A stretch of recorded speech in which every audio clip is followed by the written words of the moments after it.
The views and opinions expressed on this program do not reflect the company, owners, management, staff, clients, or partners. Welcome to Bermuda's Daily Talk Show. It's the Daily Hour. ChatGPT did become the world's most downloaded non-gaming app. Literally the job of everyone in government to address the media and the public. What are your thoughts, audience? What are your thoughts on Zandy Silva as the deputy PLP leader? A community that can't feed itself is a community that... What you may not know, though, is that Bermuda, we have a connection with Epstein, too. Things that people are doing right, the youth are doing right, that is not being advertised enough. When you see your access to U.S. dollars disappear, that's when you have a problem. If you've got a town in the UK with a similar sized population, this place absolutely outshines it.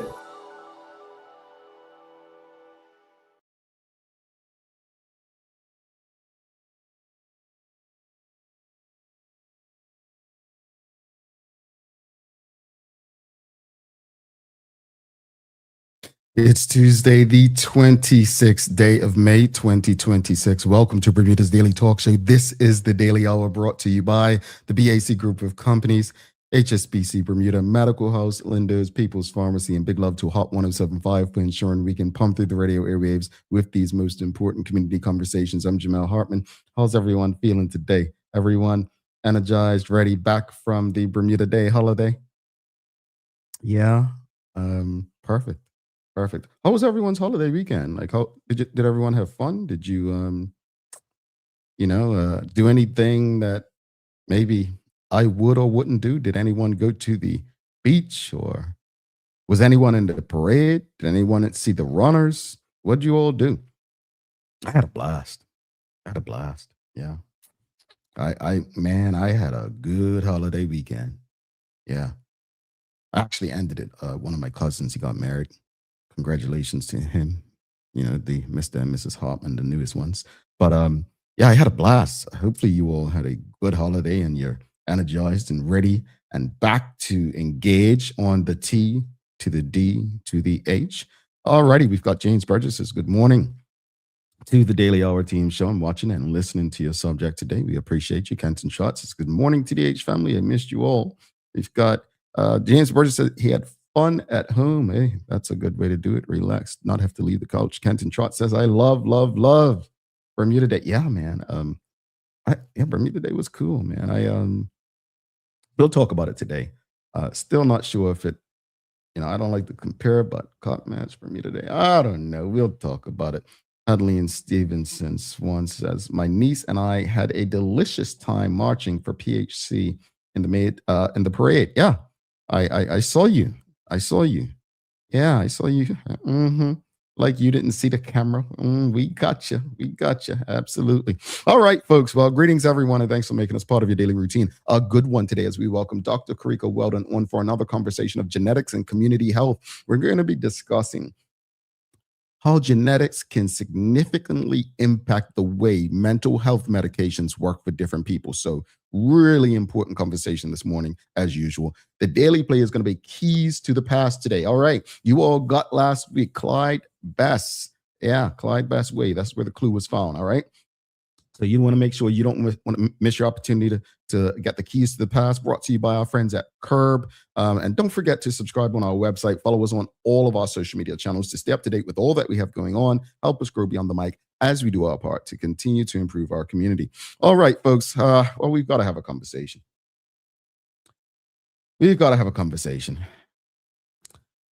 And as I just said, personally, I had a blast on Bermuda Day. Despite the annoying gaps, the delays, and what at times felt a little disorganized, I still want to say thank you to everyone who helped make the day happen. The performers, the dancers, the majorettes, the gumbies, the marshals, security officers, vendors, volunteers, and everyone working behind the scenes. Thank you for helping create a day that means so much to Bermuda culturally. But this morning, I also think two things can be true at once. We can appreciate the experience and still acknowledge that some things absolutely need to improve. There is simply no reason the Bermuda Day Parade should be ending after 9 o'clock at night. None. And for those who say, well, that's just Bermuda or that's our culture, I have to respectfully disagree. It's not. And it shouldn't be. Even if it were, not every cultural habit should be defended simply because it's familiar. At some point, we have to stop normalizing disorganization and lateness as part of Bermudian identity. That mindset, it really hurts us more than it helps us. Especially when young people grow up hearing that being late is somehow cultural, only to then enter schools and workplaces and professional environments where punctuality absolutely matters. Most of us know better and can do better. And for the sake of clarity, this conversation is not about attacking Bermuda Day. It's not about ruining the vibe. It's certainly not about dismissing the hardworking people and what they put into the event. I think most people raising concerns are doing so because they actually care about preserving and improving the experience. When a parade stretches deep into the night, there are legit concerns that come with that. There's seniors who want to enjoy the day comfortably. There are families with young children. There are safety concerns. As day turns into night, people have often consumed more alcohol and other substances. Tempers change, energy changes, decision-making changes, and that can create unnecessary risk. Now, let me be fair. I don't think people are overreacting by pointing that out. I think they're trying to prevent bigger problems later. Bermuda Day should feel celebratory, not exhausting. Cultural, not chaotic. Energetic, but still organized. And I truly believe Bermuda is capable of creating an event that keeps all the excitement, creativity, and culture while also improving timing, structure, and overall management. Those things are not mutually exclusive. So this morning's question, what can realistically be done to improve the Bermuda Day experience, right? And do you think the parade was simply too long? What's your opinion on that? Those are your questions. What can realistically be done to improve the Bermuda Day experience? This is your daily discussion brought to you by Titan Express and Secure. We'll take a quick break, come back, and get into the meat of the conversation. Stick with us. People's ACW, located at King Edward VII Memorial Hospital, carries over-the-counter medicines, toys, cards, and even toiletries. Our knowledgeable staff are there whether you're at emergency, visiting family, or a member of BHB staff, to show you our best even when you're feeling your worst. People's ACW, we're here for you.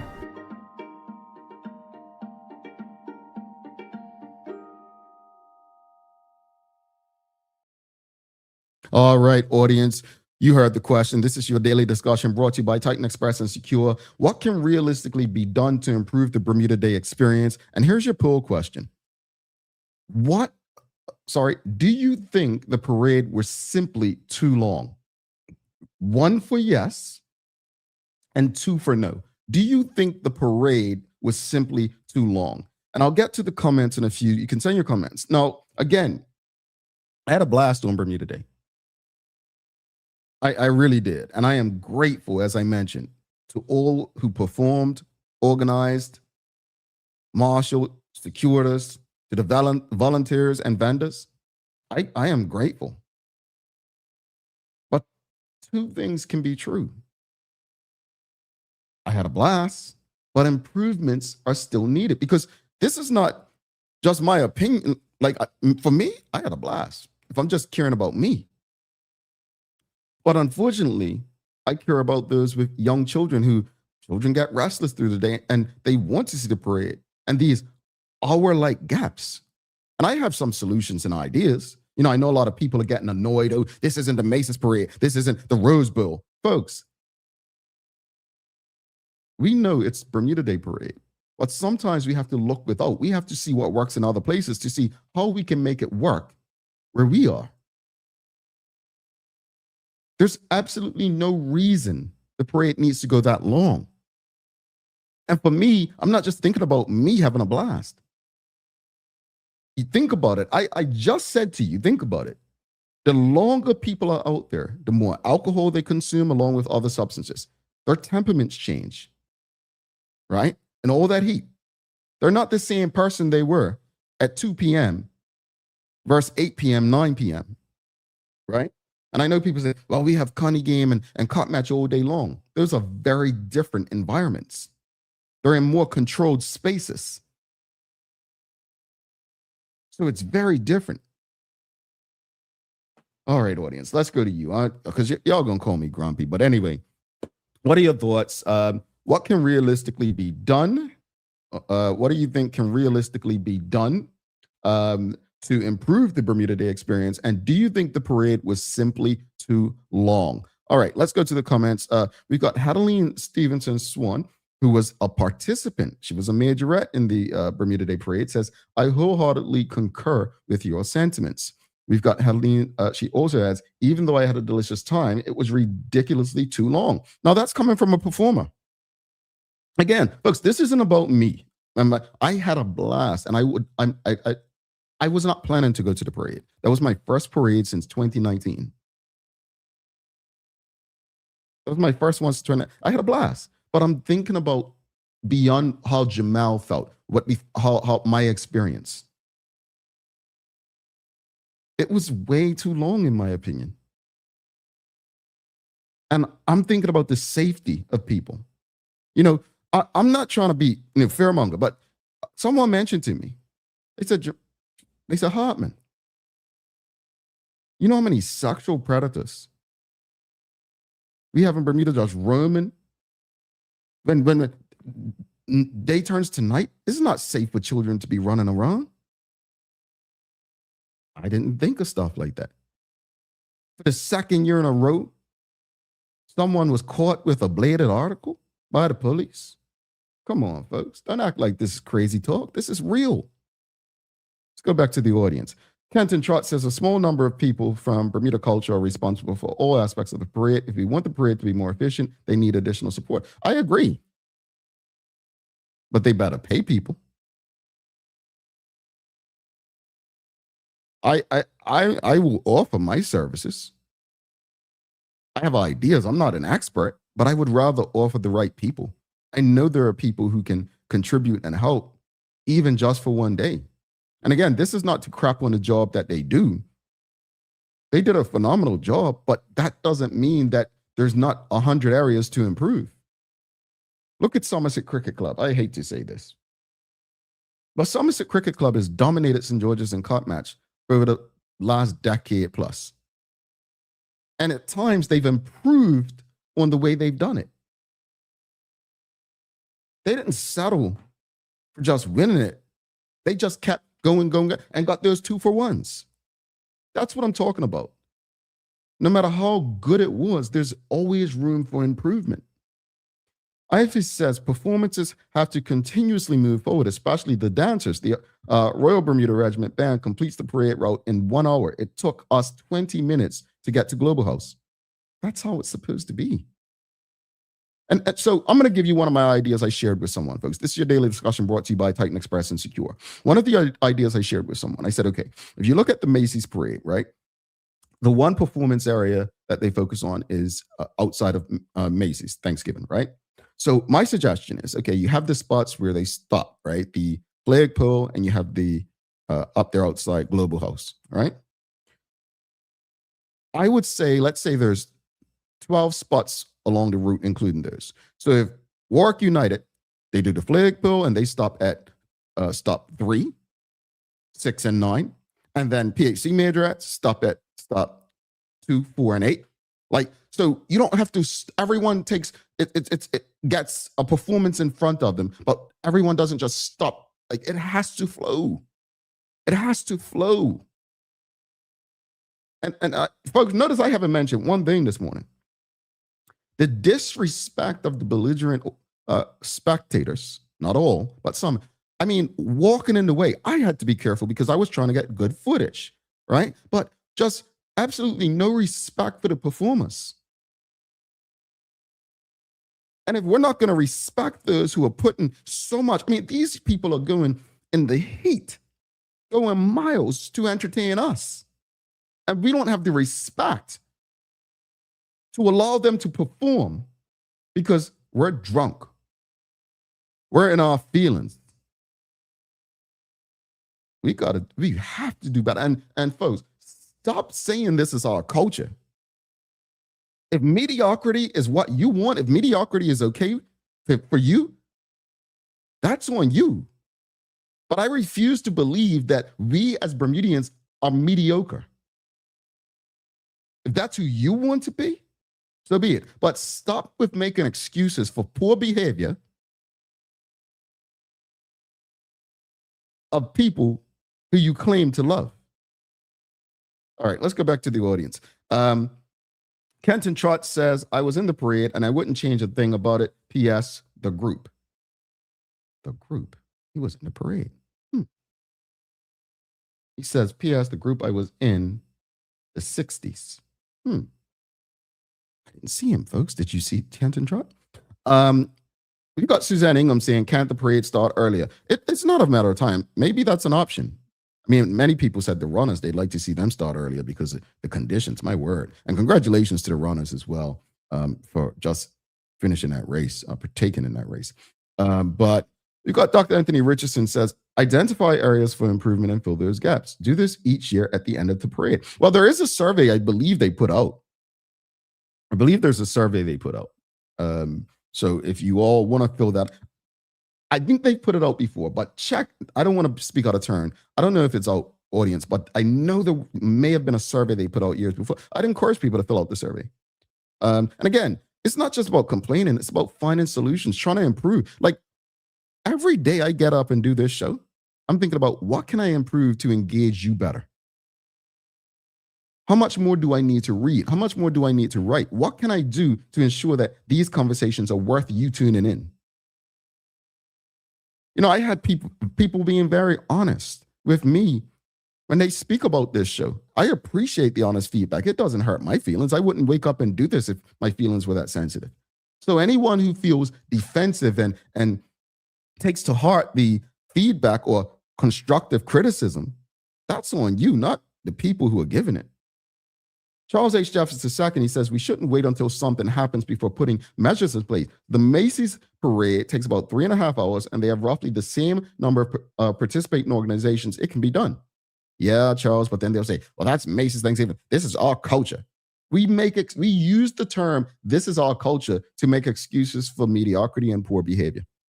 We do. We really do. But again, when that person said to me, a lot of people have given me feedback, said to me, Jamel, we're going to wait till something happens at night. Think about it. There's no security, no room in that parade to make sure things that don't spiral out of control. But because it's Bermuda culture, we just want to, drink and have fun. We don't consider those things. Folks, this is your daily discussion brought to you by Titan Express and Secure. Nicholas Shields says, I think the stop in front of Flagpole is where the delays start. But if I'm not mistaken, they wait till people get to Flagpole before they send the next thing, right? So again, Flagpole, that's one stop. And then move on. And again, the options I gave, Flagpole, and then outside Global House where CITV is, and then stops 3, 6, and 9, one group, another group, 2, 4, and 8, like things like that. I'm not an expert, just throwing out some ideas, right? Suzanne Ingham says, you nailed it, Jamel. It gotta flow. We've got Anika DeShield says the walkers are another impediment, to the progress of the parade. Absolutely. Absolutely. I was like, no way.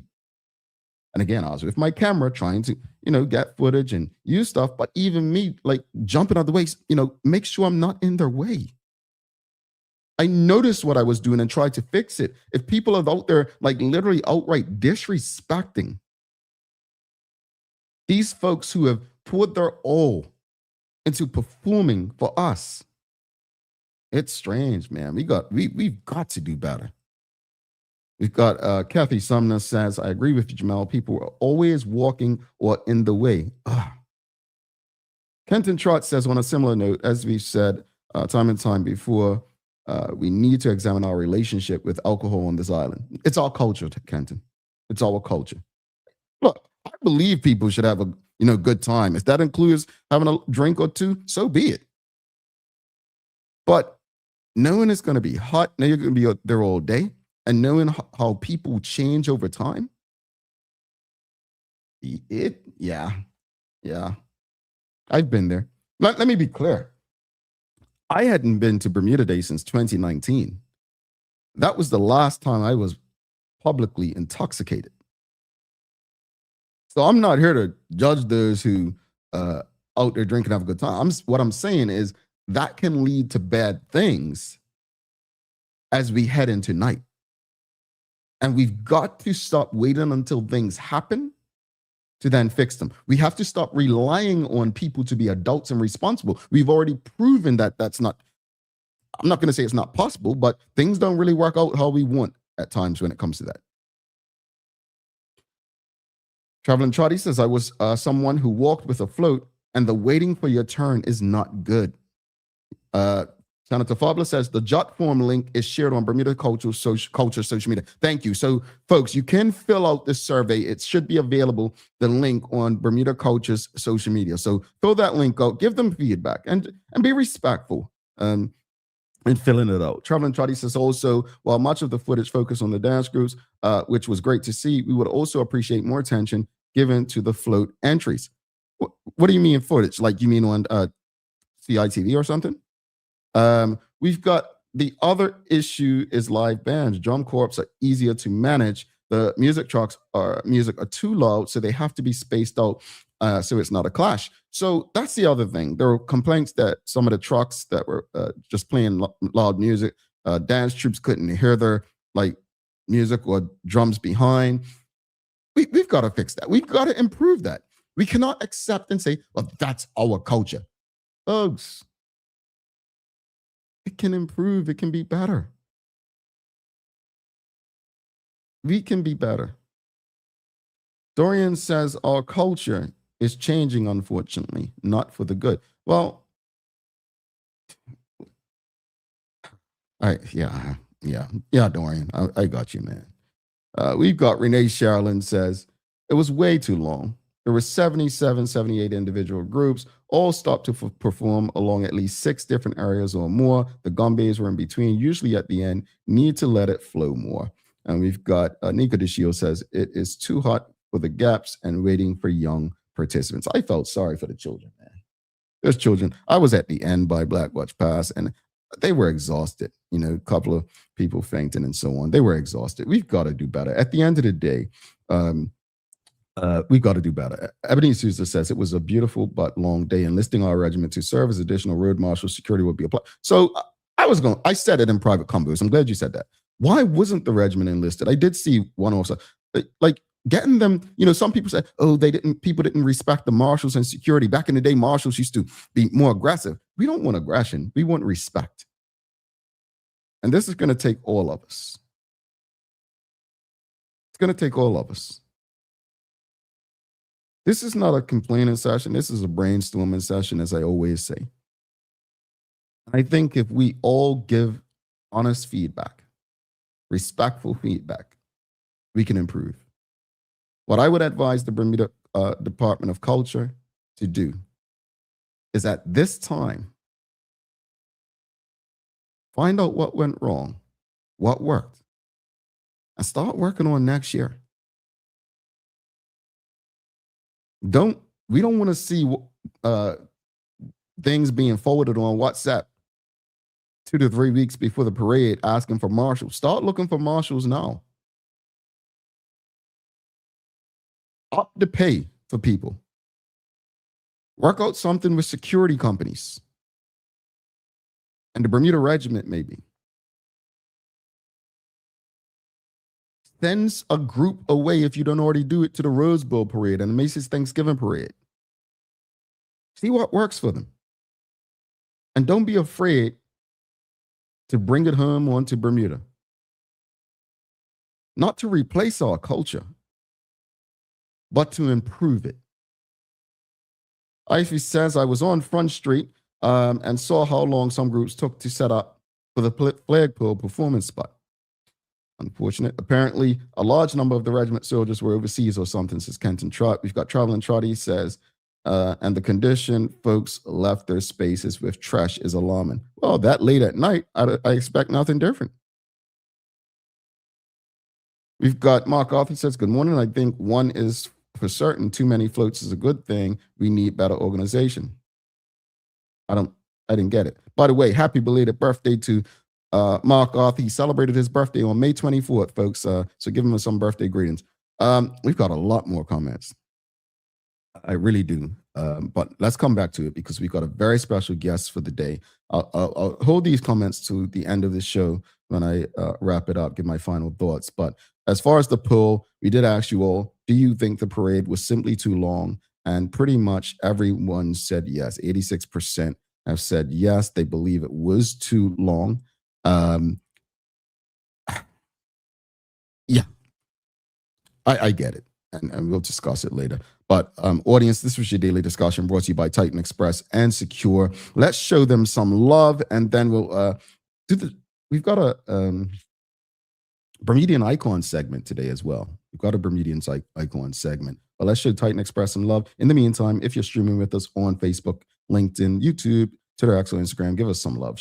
Give us a like, love, follow, share the link with your friends, family, and colleagues. The Daily Discussion is brought to you by Titan Express and Secure. Titan Express delivers safe, professional, and reliable transportation and tours across the island. From island tours to cultural experiences, they set the standard. And Secure is your go-to for property management, waste management, and residential and commercial services. Visit securebda.com. Professional, punctual, and reliable service is their commitment to you.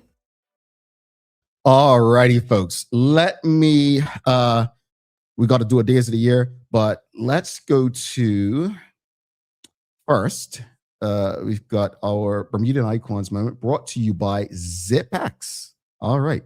Who is our Bermudian icon today? Welcome to TDH's Bermudian Icon series, brought to you by the great folks at ZipX. Few athletes have shaped Bermuda's sporting identity quite like Lamont Marshall, whose name has become synonymous with excellence, perseverance, and national pride. Marshall is a 5-time champion of the Bermuda Day Half Marathon, which is one of the island's most cherished sporting events. Lamont Marshall has etched himself into the cultural fabric of Bermuda, claiming victories in 2016, 2018, 2019, 2023, and 2024, before crowds of cheering neighbors, family, and fellow Bermudians who lined the historic course. And this year during the marathon, Lamont Marshall placed third. The Bermuda Day Derby is more than a race, it is a beloved national celebration, and Marshall's repeated triumphs have made him a household name across the island. Generations of young Bermudians are inspired by him as he crosses the finish line, and are inspired to lace up their own running shoes and chase their dreams. Marshall's commitment to representing his homeland is reflected in the multiple Bermudian national records that he holds, including the 3,000-meter short track, the 3,000-meter steeplechase, and the indoor 5,000 meters. Each record stands as a source of pride for the island and a reminder of what determination and dedication can achieve from a small community. Marshall's enduring impact lies not only in his victories, but in what he represents to Bermuda.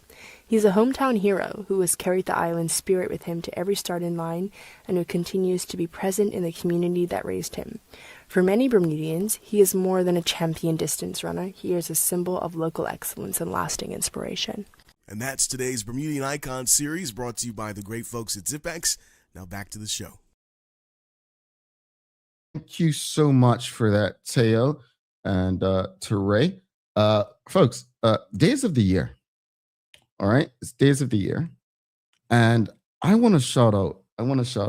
I tried to make it on Saturday, and unfortunately, I couldn't. I could not make it to, I believe it was John Smith Bay for Africa Day in Bermuda. And yesterday was known as Global Africa Day. And I want to ask the audience for Global Africa Day, what African country or culture do you love the most? Or what African country would you like to visit the most? I enjoyed that part of the parade, and I'll speak more about the diversity of the parade. I believe in that diversity should bring a sense of celebratory and enjoyment amongst a community. But it has to happen without taking away from the identities that have shaped communities as well. But I loved how they seemed to love Bermuda. The lady on the float that had her hair done and spelled Bermuda out, like you feel it. But when it comes to Africa, in honor of Global Africa Day, I've been privileged to visit 3 African countries, and I'd love to go to more. I would love to visit Tanzania and Uganda, as well as Botswana. So those would be my 3 countries I would love to visit. I do appreciate the tribes in Kenya, so I would say Kenya. So we've got Kenton Shot says Ghana. We've got Nigeria, says Hedley Stevenson Swan. We've got Ghana, Egypt. Okay. Traveling Trotty and I are going to Uganda. I really want to go. I didn't know. Trotty, you're the traveling. Let's make it happen, please. Let's make it happen. Let's hold it to it, folks. We're going to go on a group trip to Uganda. I don't know. I really want to go to Uganda. We've got Suzanne Ingham says Zimbabwe. Love Zimbabwe. I'm told to return one day. Looks forward to return one day, I believe she means. Hands down, Ethiopia. I would love to visit the country. Ethiopia is one of my top ones as well. I should have said that first. If I could go to Ethiopia this holiday season, that would be the greatest gift I could get during the holidays. So Ethiopia is one of the top ones as well. So I've got Uganda, Tanzania, Botswana, and Ethiopia would be some of my tops. All right, you heard Troy. She says, let's do it. All right, folks, let's take a quick break. In the meantime, please, if you are with us, cost you nothing. Give us a like, love, follow, share the link with your friends, family, and colleagues. We're going to go take a quick break. We'll be back with our favorite doc, Dr. Carika Weldon. Stick with us. Don't go anywhere. Take a look at our workbook for construction workers and tradesmen. Durable, stretchable in all the right places, and plenty of options for tools and accessories. Paired with our wide range of tough and comfortable footwear, you can't go wrong. As you can see, Medical House really is a one-stop shop for everybody. We can't wait to see you. See it all at our new expanded location on Bakery Lane. Discover Drop It, your go-to grocery delivery. Browse and select from a wide range of groceries, from fresh produce to daily essentials. Our friendly drivers deliver fresh groceries to your door fast, saving you time and hassle. With Drop It, you get fresh groceries delivered fast so you can focus on what really matters. Drop It, freshness at your doorstep, delivered to your door with Lindo's. Why go anyplace else? What lasts isn't what you buy, but what it becomes. With the HSBC MasterCard credit card, every spend quietly adds to a story shaped by intention and offers what matters most. Support that meets you where you are. Protection that preserves what you choose. Confidence for the unexpected. Peace of mind wherever your story leads. Start your next chapter. Use your card today. HSBC is licensed to conduct banking and investment business by the Bermuda Monetary Authority. What if the age that really matters isn't the one on your ID? You probably know your chronological age, the number of candles on your last birthday cake. But there's another kind of age that may be even more important, your biological age. This reflects how old your body truly is at the cellular level. It is influenced by your genes, your environment, and the choices you make every day. 2 people can both be 40 years old on paper, but one may have the body of a healthy 30-year-old, while the other is biologically closer to 50. The difference? Lifestyle choices on nutrition, sleep, stress, exercise, and exposure to toxins. That means you have some control over your biological clock. And that's exactly what makes it so powerful. Because when it comes to aging, it's not just about living longer. It's about living better. Want to know your predicted biological age today? Download the free CariGenetics app and fill in the lifestyle questionnaire.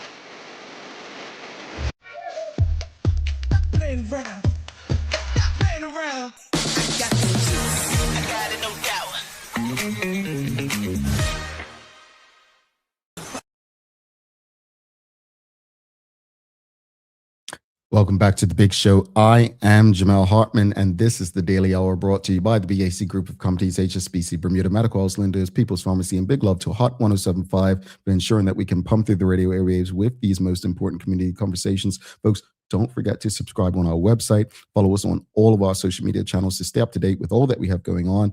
Help us grow beyond the mic as we do our part to continue to improve our community. I just want to also give a big shout out and thanks before we bring Doc on. So you all bought all the books at People's. So People's Pharmacy actually should have new ones this week. Bermuda Bookstore also has The Journey Within. I got to tell you a story though, real quickly. So many of you know I've shared about my nana. My nana's 90 plus, and she's got Alzheimer's, dementia. And so I went to see her, and you know, sometimes she's good days, she's in, she's out. So I went to see my nana, and I took her a book, and I showed it to her. So she read The Journey Within. Then she says, "Well, why is your name on it?" So I said, "No, it's my book."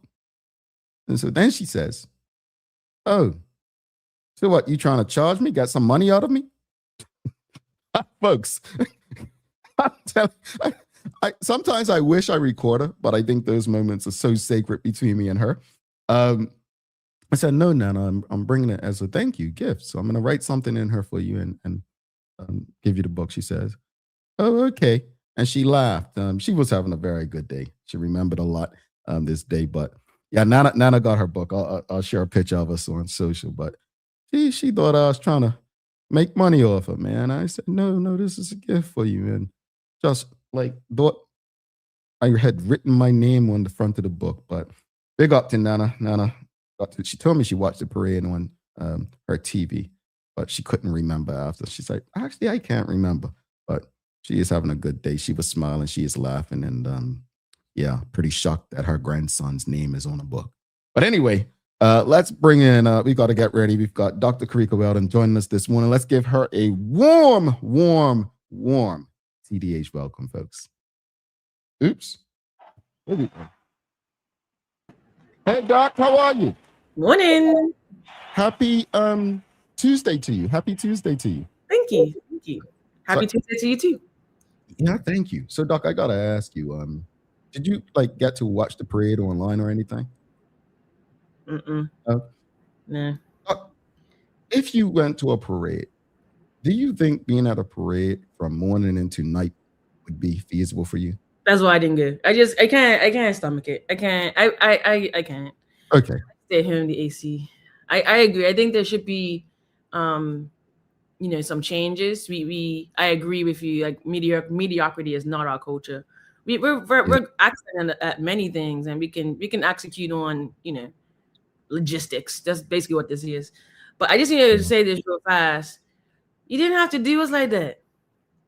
Why is St. George getting some praise around the May 24 parade? Like there were no need to bring up Somerset and they keep getting better and better. I took note and I said, as soon as he lets me in, I'm gonna address it because it's not even June yet.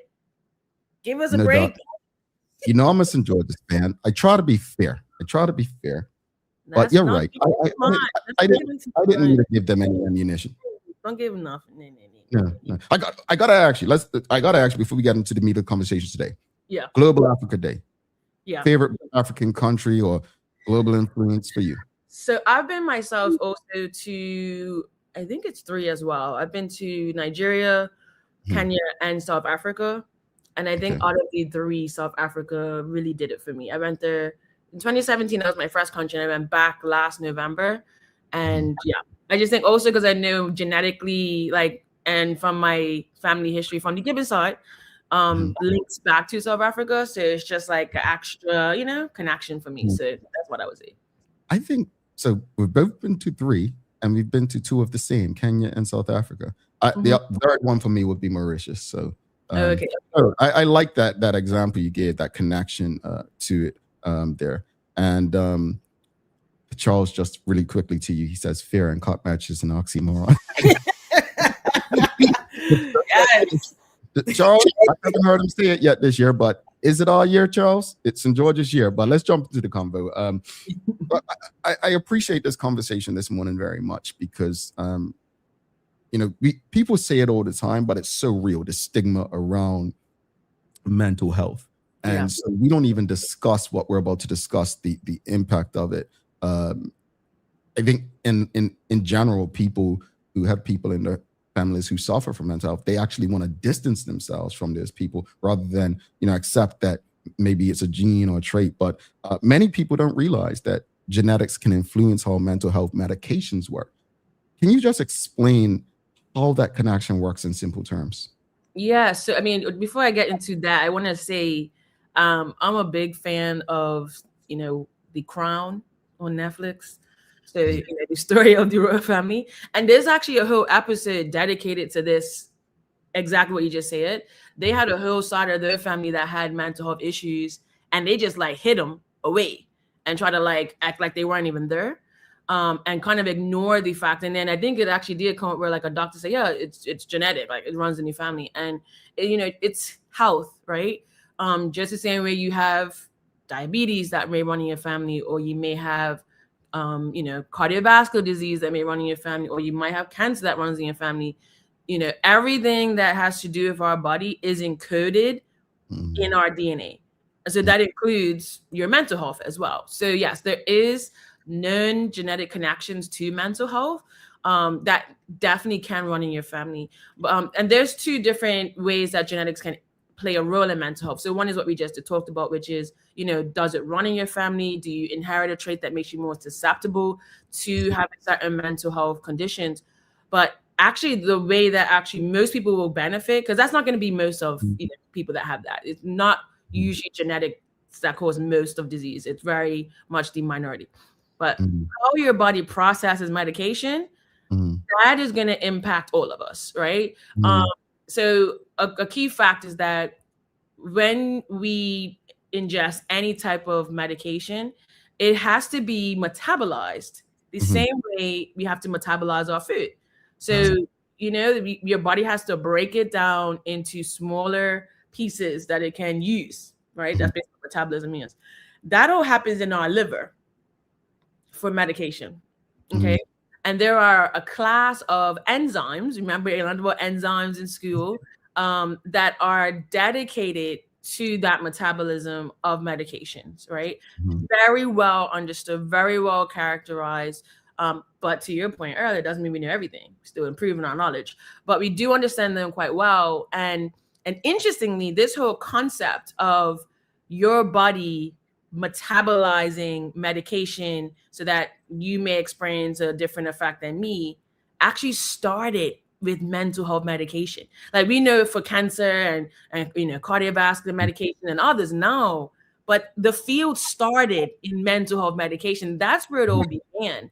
And so, you have some that just don't work for some people because their body cannot process it to become active. It's just but why is that? Because even like we've been given medications for cholesterol or blood pressure. Why do some people respond really well to certain medications while others experience side effects or little improvement?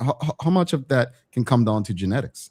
So there we have a test, and we looked at about 200 medications that have these known genetic links. So it's not every medication, but there is a lot of them. When it comes down to it, it basically is when the drug enters the body, it either has to hit the liver to become active. So the form that enters the body initially is not active yet.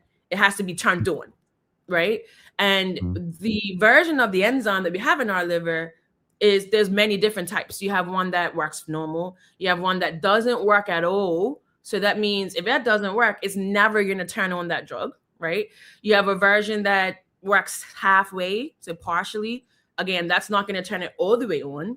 And then you have the other end of the spectrum where it actually does it too fast. So it will metabolize it to the downstream version, which most times that's toxic, too fast.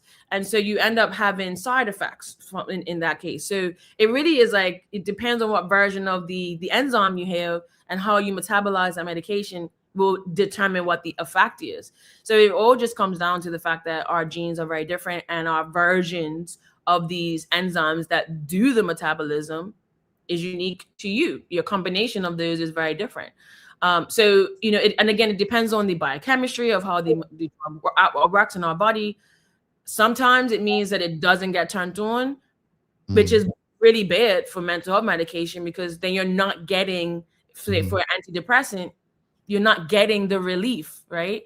And I've spoken to some of these psychiatrists locally that have said most times it takes them 2 months to realize that an antidepressant is not working. 2 months. And then when they realize finally that it's not working, guess what they have to do? They give you another one. And then it takes another 2 months to realize that's not working. And sometimes they do this trial and error about 3 or 4 times. So it's almost 6 to 8 months of trying to find the right medication, and you are not getting any relief from your depression. So it really can come down to critical time, you know, that we can be wasting trying to figure this out. Yeah. Audience listening on the radio, we're talking to Dr. Carika Weldon this morning, genetics, mental health, and medications. This is important information. It's new to me because I didn't even think of that. Finding out this doesn't work, then another 2 months. That's a lot of time, and a lot can happen within that space. But from the data CariGenetics has gathered in Bermuda, are there any important trends or findings emerging around mental health treatment or genetic differences? Yes. So we have seen a lot of different interesting trends, but specifically for mental health medication. I mean, we have certain medications where very high proportions of the people we've tested so far, it's not working. So for example, I'm looking at one now where this is, and bear with me, I'm just going to say this. I am a scientist, but I'm not a pharmacist. I want to say this real fast. I give all respect to pharmacists. These drug names, I'm like, you guys talk about, this is your language day to day. So bear with me. Don't shoot me down if I say this wrong. But amitriptyline, which is a mental health medication, in Bermuda, we have about 37% of people we've tested where it just will not work. Don't even try it. And then versus another one, which is aripiprazole, which is, again, another mental health medication. That one is a little different. That one will actually give you side effects, right? It's going to metabolize in a way that it's too much in your bloodstream that will actually, you know, give you a bad side effect. And we're seeing 48% of the people we've tested that have that version. So, you know, again, we're opening the lid that no one even knew we had to open, and we're answering questions that no one was asking. But we now understand that we need to actually test, and really excited to say that, again, the psychiatrists have engaged. They know about that, you know, and they were telling me about this 2 months and 2 months. And I said, what? And they said, this would be a great tool. So instead of wasting, you know, all that time, just right away, you would know, okay, this one's not going to work. Let's give you one that will, and avoid all of that trial and error. So what we're looking at is having evidence-based decisions being made based on our population, which is super powerful. Yeah, that's probably the most important part about this. And I want to know from the audience, obviously this is a personal question, you don't have to answer, but has anyone ever had a bad reaction from taking any medication? Because again, something that you said years ago that many of us had heard for the first time, Dr. Weldon, was a lot of the medications we're taking were never tested for us, right? And so I remember I was first given a blood pressure medication. I don't take it. I don't take blood pressure medication, but I was given at the time.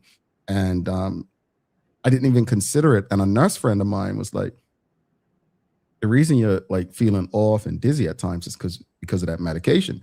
Yeah. And once the doctor said, oh, just stop taking it, I was back to normal. But I'm curious to know if anyone, it could be any type of medication, you don't have to share, but has anyone had a setback because of medications? It'd be important to know, or I'd like to know, because again, what Dr. Weldon has been talking about since she started discussing genetics publicly on various forms is why the research that she's doing across the region is important to ensure that if something's wrong or how to help our community.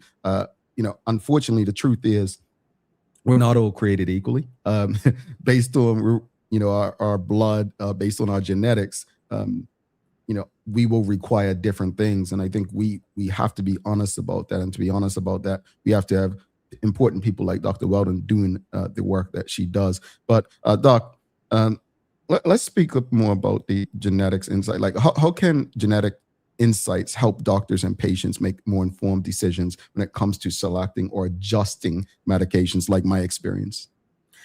It becomes critical. I mean, again, mental health medication is what we found the most variable. You couldn't, predict based on someone's ethnicity what their result was going to be.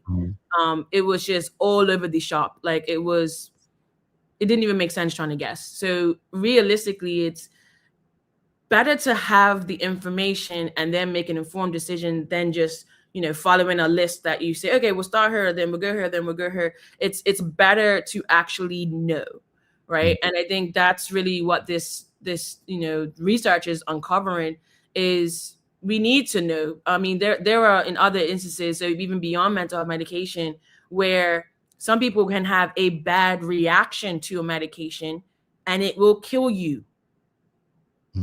So crazy enough, there's something called Stevens-Johnson syndrome. That's actually where you are given a specific drug called allopurinol. It's used for gout and some other types of conditions, commonly used in Bermuda and in the Caribbean and worldwide. And, if you have a certain version of the gene that metabolizes that, you will die. That's just it. And, I was having this conversation with, people in my field, and I didn't know that actually Thailand had completely completely eradicated. They've done this already. Stevens-Johnson syndrome, they had about 16% of their population that had that version that would, be fatal. And they said, no, we're not standing for it. We want everyone to know their status. I think they have wristbands, if I remember correctly, where it has your status, like if you should get that particular medication or not. And they've completely eradicated. Why? Because again, to what you said, everyone's different. They haven't treated everyone the same. They haven't made assumptions, because that's something that happens a lot in medicine. Assuming you look black, so I'm gonna treat you like how what black patients get. No, you shouldn't be doing that. And so crazy enough, the other day I was actually in Grenada. We launched our prostate cancer study there about 3 weeks ago. And I was with the CMO of Grenada, and he just casually said it, unfortunately, like a week or two ago, I lost someone to Stevens-Johnson syndrome. And I said, what? I said, this is what we can prevent. He should have gotten that medication, like someone that he knew had passed away from it. So it's a tool so that we can actually give people what they need personally, and not just, following this one size fits all approach. It doesn't work. Yeah. Doc, I want to go to the audience in a few. So audience, keep your comments and questions coming. Wow, I love these conversations. I want to go back to the treatment, though. Mental health treatment is often a journey of trial and error. Yeah. This kind of genetic testing help reduce that process and improve outcomes for patients. We reduce the trial and the error. There's no need to trial it and to error it and to trial it again. We just get the test. Like, could you imagine if, and I'm going to paint a picture here.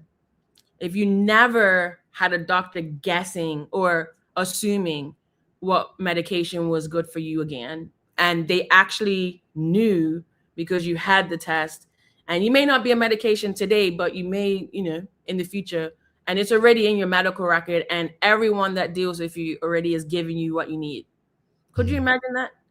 That's where we want to get to, and it is a tangible reality that I'm actually working on. So, we're trying to make sure that everyone in Bermuda can have that, because not even just the improved outcomes from a health perspective, like massive, right? As a patient, you're already dealing with mental, like the other types of conditions where this is indicated, like cancer, you could tell the cancer is not going away, right? You could do a scan for that. Pain medication is also a big field that this is relevant. You could, your pain's still there. But mental health is like, is it me? Is it just something still wrong with me? Like, you don't automatically go to while the medication's not working. You think that it's you, that something is wrong with you as a person, right? And so it's difficult for a mental health patient or someone on that medication to even advocate that. I think it's the medication that's the issue. That's not even really a thought that passes anyone's mind, including the clinicians. And so now we can make sure that every person potentially can have that information. Game changing. I know in the UK, even from a course perspective, and what we're talking about is something called pharmacogenetics. That's the field of using genetics for treating people correctly and giving them the right drugs. Their course, it would save them £2 billion per year. 2 billion pounds per year that they would save. And that's only the tip of the iceberg, because that's people that go to emergency with bad reactions. Huge. So many different ways that this can improve health, budgets, health outcomes, patient outcomes. Doctors will be more effective. You're not going to be wasting all that time. Countless ways it would benefit. Wow. Let's go to the audience, Dr. Weldon. We've got OTBT BDA says, yes, I've had a bad reaction from mental health meds. It is challenging going through the list of meds to find the right one. And we've got James Burgess says, I've had a reaction to some medication and told the doctor I had stopped. Real quickly, if someone has a bad reaction, what's the first thing? I mean, I know you don't want to give advice, but should they reach out to the doctor or should they just stop it? I would say reach out to the doctor. Definitely let them know. I'm not sure if we have this in Bermuda, but I know in the Caribbean, they actually have a registry that, like, if you have what we call an adverse drug reaction or ADR, it actually can get reported to CARFA, which is the Caribbean Public Health Authority, and then they actually track it. And we're looking to work with them to again, try to, align what they're seeing with the genetics. But definitely tell your doctor, because they are your medical professional. Just stopping it may not also be the right thing to do. So I try to, advocate. I'm not a medical doctor. I just want to say that. I'm not a medical doctor, but also you may not be a medical doctor, right? And you shouldn't be trying to become your own doctor. Definitely tell your doctor right away, book an appointment, and let them know exactly what you're feeling so that they can then be able to take the next step. Yeah, and stay off WebMD. No, you don't even do that anymore. You go to AI, folks. Stop doing that. Yeah. Stop doing that. Charles H. Jeffs II, he says, so something I've often wondered is if someone has a mental illness due to some sort of trauma, can that mental illness then be passed on genetically? Thank you, Charles. Big up. Haven't talked to him in a while. I'm gonna hit you up too. So thank you for saying that, because yes, that actually touches on a different aspect of genetics. It's called epigenetics. It's chemical reactions on our DNA from our experiences that we do actually pass on. So epigenetics is well understood. That's how trauma is passed down through generations. It's something that I'm very interested in, and we do have a project brewing in Bermuda as well around epigenetics and trauma. But it's something, for example, when it comes to, just say the slave trade, slavery, our ancestors that made that journey, they endure so much trauma, right? And that has eventually what these chemical reactions do is turn on or turn off certain genes. So that has impacted all of us who are, descendants of them. What does that look like? I don't know, but it's something that is definitely proven and would be awesome to be able to understand it better. So that's something that we're also getting our fingers into as well this year. Alrighty. We've got OTBTBDA says, I'm glad Dr. Weldon has taken on this investigation. I asked about doing something similar some years ago regarding genetics in ADHD. Okay. Interesting. Work has to be done. Yeah. Dr. Weldon, Mark Arthur says, Dr. Weldon, have you worked alongside the Ministry of Health and revealed to them some of your findings on mental health medication? Indeed. So I actually had a great presentation with the Health Council, who, as you may know, is in charge of the formulary, which is the official list of medications that we procure and bring into Bermuda. And I presented all this data, not just on mental health medication, but and cancer medication. So oncology medication is another one. There's a few that if you take the medication, the drug will kill you versus the cancer. Presented the data we had and very keen and very interested in working with this. So I can't say too much, but there is something brewing. Keep your ears peeled. We'll be probably want to announce it here. Yeah, I think this might be where we break it. I think Jamal knows what's up. This is where we might want to break the news. Yeah, I think that would be cool. Yeah. But we're basically trying to work on everyone being able to have this type of result because it's almost now that you know about it, it's almost like neglect to not have it, right? Like it's like how do you not have this information? It's essential. So we'll keep you guys posted when we're ready for that big reveal. All right. Manuela says, is the pharmacist equipped to advise if you have a reaction to medication? Interesting question. So pharmacists are very equipped in terms of they are who you interact with more than your doctor sometimes. So they see all these patterns. I would even add to my answer earlier, if you have a bad reaction, tell your pharmacist as well, whoever you trust, because that would help to get it into your medical record as well. But in Bermuda, pharmacists are not as what can I say? Their scope of what they can do is very different to some other places. So in the UK, actually, they could like intervene and change your dose and make those changes, but in Bermuda they can't. And that seems similar in the other islands in the region as well. So it depends on what their actual like professional scope is and what they actually can do. But your pharmacist and your doctor, they can have a conversation. And again, when we're looking to do something on mental health medication with the psychiatrist, we've already got the pharmacy looped in that we'll be working with them. So it's something where really the whole healthcare system needs to be informed, needs to be educated, down to your nurses, to your GP, to specialists. Really, it really should be in the medical record. It should be glaring at you that, okay, this person shouldn't take this medication. And that's what I'm determined to do for Bermuda. And once we do it here, try to take it elsewhere. Indeed.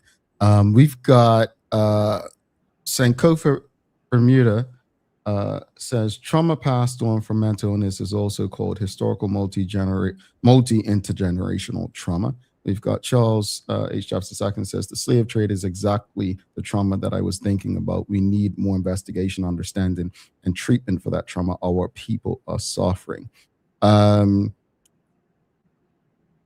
Before you head out, obviously, can't keep you here all day. For those tuned in now, this is Mental Health Awareness Month. Yes, it is. What would you want people to understand about the future of personalized medicine and mental health care? There's no longer a need to be guessing. Something that I realized a few years ago, and I was in a meeting with a bunch of people talking about health, and it hit me so strongly. The biggest advocate for your health is you. Now that you know, ask your doctor, hey, I know that my mental health medication is based on my genetics. Can I get the test? Can you refer so that I can get the test? Ask for it, because that is really the only person that is going to advocate for you is yourself. So this is why I'm very keen and very determined to educate our community, because the more that you are educated, the more you can advocate for your own health. And this is why we do it. So I would say, ask your doctor, tell them that you know, and no longer do you have to go do that. It breaks my heart to see the comment about, having tried so many different mental health medications. I mean, also we've done something actually just recently in the last few weeks in Barbados, where we worked with Future Barbados or Supernova Labs under them to offer this test to 30 people for free in Barbados. Similar story. Some of them have gone through trial and error so many times for different medications. And it's just having this information will empower you to make that decision easier and make sure that you do not have to suffer through all that trial and error. Indeed. Dr. Weldon, thank you so much for another helpful conversation. I'm going to echo what a couple people said here, but great conversation. Thanks. Thank you, Dr. Weldon, says Anika de Shields. And there was another one, but no, we appreciate you taking the time to have these discussions and engage us. Folks, we can't go through everything. She probably would be able to answer everything, but we do have a couple of questions. We're going to try to do something going forward where, we can have a forum afterwards and keep the conversation going, because I'll just give you the most. I'll give you some. We've got Dorian. He said, do medical doctors receive a commission for the prescriptions they prescribe? We've got James Burgess. What about Ozempic weight loss medicine? We've got Renee Sharlin says, I would think your GP would know what works for a patient. I remember my grandmother was given the wrong meds and she swelled up 3 days. I felt her GP should have known before prescribing.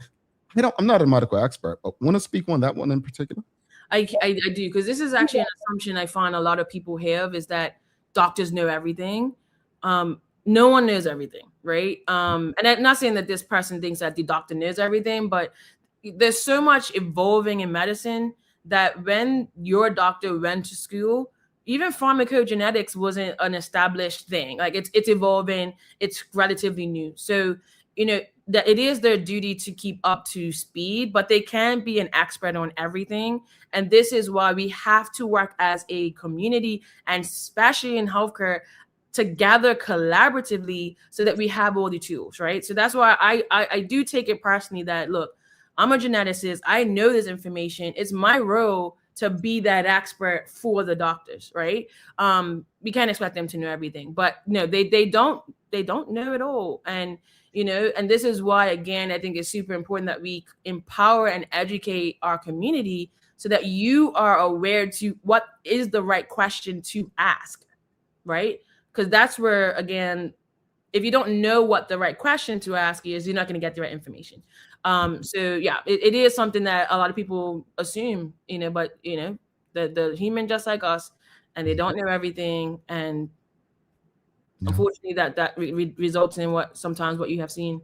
Indeed. Doc Charles says, thank you, Doc. I appreciate you and your service to our people. KC Trotz says, thank you, Dr. Weldon. These conversations are always enlightening and helpful to our community. And we've got Karen Over Simmons. Great conversation. Always learning when Dr. Carika Weldon comes on. Doc, have a wonderful day. And again, happy belated birthday to you. Thank you. No, later. I don't never like this. Looking at the neck pains and everything. Like, oh, man. You're getting wiser. You're getting wiser. That's all. Apparently. Have a wonderful day. We'll be in touch. Talk soon. All right, folks. Dr. Carika Weldon, if you appreciated that discussion, please give us a thumbs up, a love, a like. Make sure you share it with your friends, your family, your colleagues. We're going to take our final break, and we'll be back. Got the clue, keys to the past. Last week, we had a winner. The week before, we had a winner. The week before that, we had a winner. Let's see who's going to be this week's winner. Don't miss the clue after this break. Stick with us.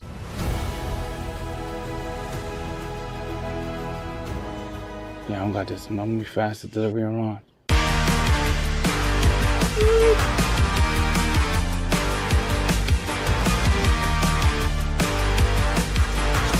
Oh, don't pay me enough for that, Oh, no, sugar.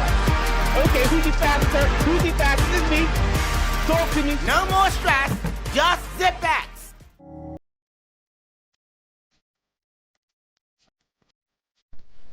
For over 70 years, Bermuda Pest Control has been protecting homes and businesses island-wide. We offer a full suite of services, including rodent control, termite fumigation, and general insect control and maintenance. Our team of experts will quickly and efficiently eliminate any pest problem you may have. With Bermuda Pest Control, you can enjoy a pest-free home in no time. We're committed to providing fast, reliable, and solution-driven services for our customers. It's what we've been doing since 1952. Call Bermuda Pest Control today and say goodbye to pests for good.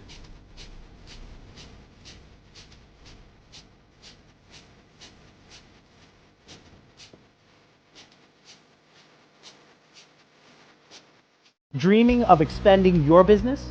With BDC's Loan Guarantee Program, we support your ambitions. Get up to 75% guarantee on bank or credit union loans up to $300,000. Just your vision and our support. Apply today and unlock new business opportunities. BDC, Bermuda Business starts here.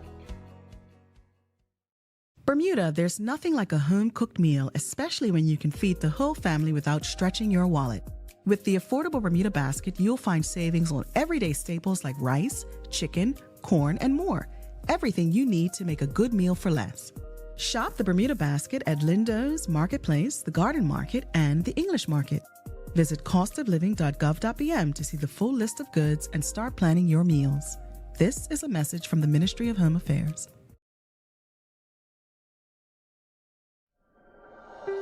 Life moves fast, and so can the unexpected. When you insure your home, you need to know that your insurance company has your back. At Friesenbrook, let one of our friendly and professional agents give you that peace of mind. Because when you are covered, you are confident. Call us at 296-3600 or visit friesenbrook.bm to learn more.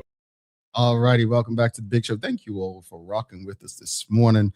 Thank you to Dr. Carika Weldon for another important conversation about genetics and community. And I want to give a big shout out to our partners, the BAC group of companies, HSBC, Bermuda, Medical House, Lindo's, People's Pharmacy, and big love to Hot 1075 for ensuring we can pump through the radio airwaves with these most important community conversations. Folks, it is time for the Daily Play brought to you by Bermuda Trivia. Various Bermuda Trivia products are available throughout Bermuda.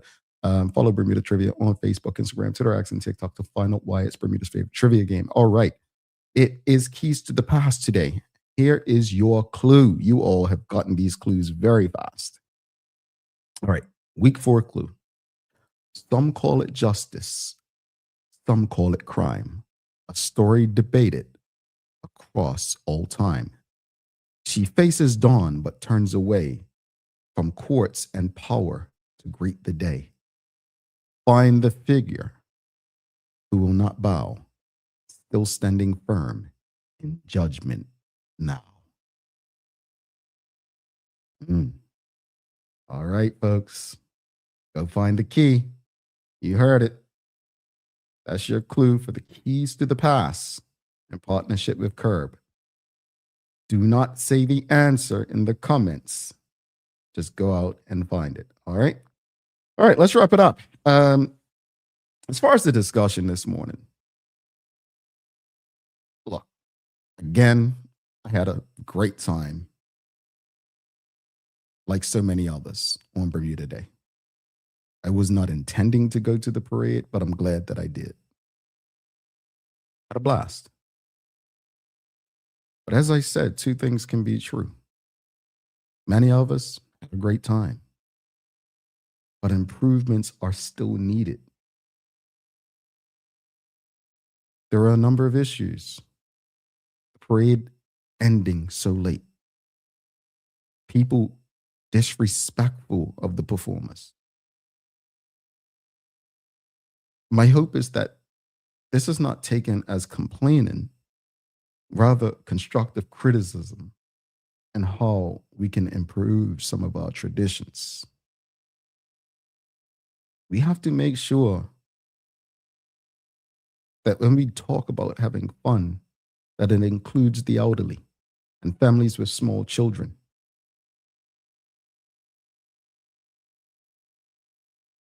We love to talk about inclusivity.